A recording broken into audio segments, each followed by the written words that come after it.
बिस्मिल्लाहिर्रहमानिर्रहीम। हाँ, आज हम घुटनों के दर्द के बारे में बात करेंगे। मेरे साथ इस वीडियो में आखिर तक रहिएगा।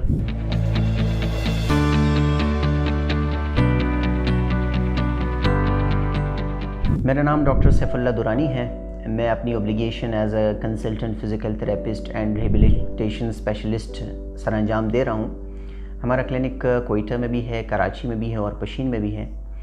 आज हम इस वीडियो के बारे में बात करेंगे। इसमें है घुटनों के मसाइल। बहुत सारे लोग हैं जो ओल्ड एज, जिनको मॉर्निंग स्टिफनेस होती है, यानी कि वो ये कंप्लेन करते हैं कि सुबह उठने के बाद मेरे घुटनों में दर्द होता है, स्टिफनेस होती है। फिर 10-15 मिनट के बाद जब वो चलते हैं तो थोड़ा सा पेन कम हो जाता है। और इसी तरह वो ये भी कंप्लेन करते हैं कि सीढ़ियाँ चढ़ते वक्त मुझे पेन होता है, सीढ़ियाँ उतरते वक्त पेन होता है, और नमाज में अतहियात की पोजीशन पे मैं बैठता हूँ तो मुझे पेन होता है।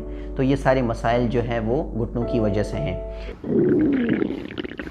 लगता है बाजार के खाने बहुत खाते हो। जी डॉक्टर साहब, मैं ये मेडिसिन प्रिस्क्राइब कर रहा हूँ, वो आप ले लें। अब कोई भी मसला हो तो मरहम से डॉक्टर की ऑनलाइन कंसल्टेशन बुक करो, क्योंकि डॉक्टर से बात होगी अब घर पर। अब अगर मैं घुटने की बात करूं तो अल्लाह ताला ने हमारे जॉइंट के बीच में, आम अल्फाज में हम कहते हैं चिकनाट, बेसिकली इंग्लिश में हम कहते हैं या मेडिकल टर्मिनोलॉजी में कार्टिलेज, तो दोनों बोन्स के बीच में हमारे पास एक सॉफ्ट जेली टाइप स्ट्रक्चर होता है जिसे हम कार्टिलेज कहते हैं। वो दोनों घुटनों को आपस में रगड़ने से रोकता है, एक लुब्रिकेशन प्रोवाइड करता है, एक चिकनाट प्रोवाइड करता है। तो जैसी एज बढ़ती जाती है तो ये जो कार्टिलेज है, ये जो चिकनाट है, या आम लोग कहते हैं कि घुटने का पानी ख़त्म हो चुका है, वो वक्त के साथ साथ कम होना शुरू हो जाता है। तो ये जानने के लिए बहुत ज़रूरी है कि ये क्यों ख़त्म होता है, क्योंकि कुछ ऐसे भी लोग हैं कि 60 साल 70 साल में भी ये कंप्लेन नहीं होती या बहुत कम होती है, और कुछ लोगों में 35 साल 40 साल के बाद भी ये मसाइल पेश आते हैं। उसकी वजह क्या है? ये हमारे पास ये जो बोन है इसे हम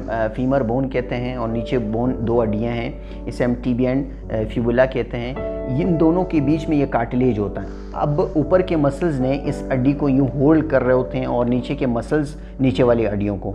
जब हम इस दोनों बोन को अपार्ट खींचते हैं तो इस तरीके से नेचुरली ये होल्ड होना चाहिए। ये नहीं होता, दोनों हड्डियाँ करीब आती है, कार्टिलेज को डैमेज कर रही होती है। क्योंकि जब ये मसल्स दोनों के वीक हो जाते हैं तो कार्टिलेज डैमेज होता है, कार्टिलेज इरोज होता है। तो इसकी वजूहात क्या है? यानी कि मस्क्यूलर वीकनेस, पट्ठों की कमज़ोरी, क्योंकि हम एक्सरसाइज नहीं करते हैं, हमारा पोस्चर ठीक नहीं रहता, जिसकी वजह से हमारे जॉइंट जो है मुतासर होते हैं। ये वैसे तो सारे जॉइंट मुतासर होते हैं, जिसे हम आर्थराइटिक चेंजेस कहते हैं, मगर ज़्यादातर वेट बेयरिंग जॉइंट है, क्योंकि बड़ा जोड़ है, इस पे ज़्यादा वज़न पड़ता है, ये ज़्यादा मुतासर होता है। तो इसका जो सलूशन है या हल है, ये जस्ट मेडिकेशन नहीं है। मेडिकेशन अगर कोई इंजरी आपको है उसके लिए आप लें तो एक आर्जी बेहतर है। लॉन्ग टर्म के लिए आपको स्ट्रेंथनिंग ज़रूरत है, आपकी जो एक्सरसाइजेज है वो ज़रूरी है, ताकि दोनों मसल को आप स्ट्रॉन्ग करें। स्ट्रॉन्ग होंगे, दोनों बोन्स अपार्ट वापस चले जाएंगे और आपका पेन जो है वो कम होगा, और कार्टिलेज भी नेचुरली वापस हीलिंग की तरफ जा सकता है। और इस